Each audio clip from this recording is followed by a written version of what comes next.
I'm Brittany Lewis, a breaking news reporter here at Forbes. Joining me now is pro CrossFit contender and Titan Games winner, Dani Speegle.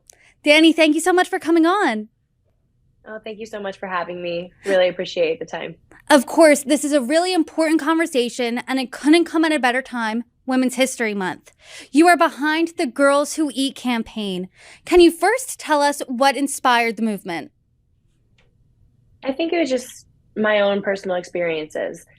Growing up, I didn't have a lot of really good role models to look at when it came to strong women. And so it's very simply put, is I just want to inspire women and help them love their bodies, love themselves. So that's the goal of the entire movement. It's all about the women. Dani, I was watching a video of you, and something that really struck me and resonated with me. You said that you didn't want food to be connected, quote, so intimately to your happiness. Can you unpack that for us? Yeah, of course. So I know that a lot of women struggle with just eating habits and eating in front of people, eating, certain foods that they've deemed are, evil or that people frown upon. But I love eating. Food is something that does bring me an immense amount of happiness. And so having to limit that or feeling that you can't eat a certain amount or a certain food, a lot of people, and especially women, they struggle with being able to like tie food with happiness. They usually see it as something where it brings a lot of stress. So that they're going out to, dinner with friends, stress. If they are getting together for like a family dinner, stress. If they're thinking about, should I eat this or should I eat that, stress. So I just want it to not be so tied so intimately with happiness. You should just eat because you're fueling your body, or because it's the holidays, like you just want to enjoy food. So it should provide happiness, it should provide fuel, but it shouldn't be so tied to like if you have to limit something or if you feel some kind of, societal pressures. It shouldn't be tied to happiness in that way. Can you walk us through how you got to this mindset?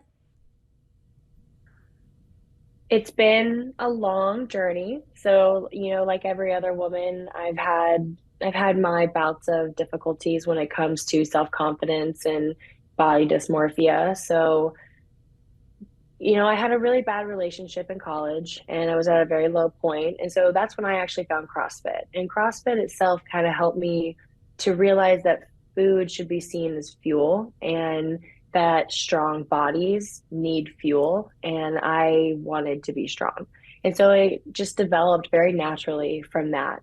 So just not conforming to the societal norms of, skinny is beautiful, and just really sticking with my belief that strong is beautiful really helped just perpetuate the whole journey. Something that's really interesting is CNN just did this study, and they found that more women now are lifting at the gym. They're not just doing cardio machines. They're using dumbbells, weight machines, things like that. Why do you think women now are feeling more empowered to do these types of things? I think it's really become like a movement, just like we, saw a couple years ago that the plus size, journey started happening in some higher fashion, magazines and, even like lingerie brands. It's just the times are turning and women are realizing that the stick figure look isn't healthy.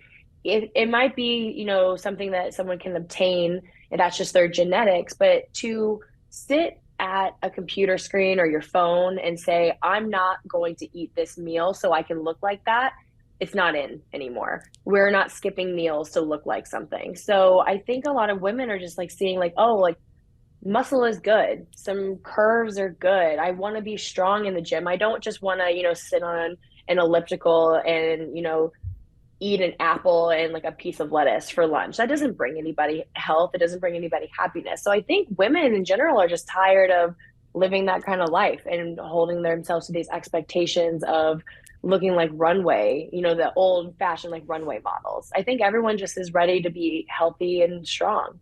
And it's just a movement that women all over the world are just saying like, yeah, I'm gonna get behind that. I love that. Eating is in. So tell us more about Girls Who Eat. So the whole girls who eat thing is, if you look at it at a very surface level, is, we fuel our bodies so we can be strong, we can perform in the gym, we can continue to lift those weights. So again, on a surface level, it is just about girls who eat. We're confident in eating, we're fueling our bodies. But if you break it down to what it means on a lot of like the deeper levels, it's really about how I don't want women to continue to be categorized and seen just because of how their body looks. I want it to just be women can do anything, and then the sentence stops. So, for example, I mean, we hear it all the time. Women can do this no matter the shape and size of their body.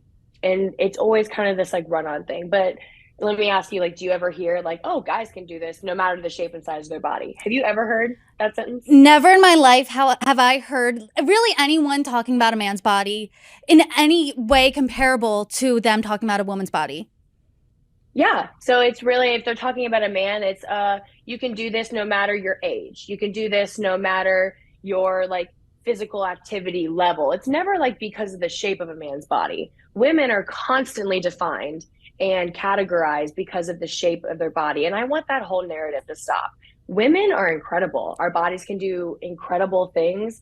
And we have to just get away from this whole thing that we are going to categorize women in these different just like these shapes. We're like, oh, well, we've got plus size, we've got skinny, you got all these things. And so that's really the message is I want women to feel so confident in their body, it's no longer even an issue. And so if they can get rid of this self, consciousness that ties so closely to self-worth because of what their body looks like, it holds them back in a lot of ways and confidence just to do other things, to enhance themselves in their career, to take on their career plus a family. And so I just want to erase all that so women just don't even worry about it anymore. And we have to do better by women. If we want them to start succeeding and being more confident and bigger roles in the world, we have to stop saying, well, sure, you can do this even with the shape of your body. It's just demeaning and it needs to stop. Yeah, it's really interesting how deeply body image is tied to self-worth. This seems personal for you. It's personal for me. I'm sure you really talk to any woman and body image is extremely personal to her. So what has the response been to girls who eat? It's been amazing, to be honest with you. The feedback has been incredible and the messages I've received have been incredible, just touching, very humbling, in fact. So women have been wonderful about it. Men who are associated with women intimately, their wives, their sisters, their daughters, they've been very supportive. So the feedback in general has been absolutely wonderful and is a great push to continue on the mission.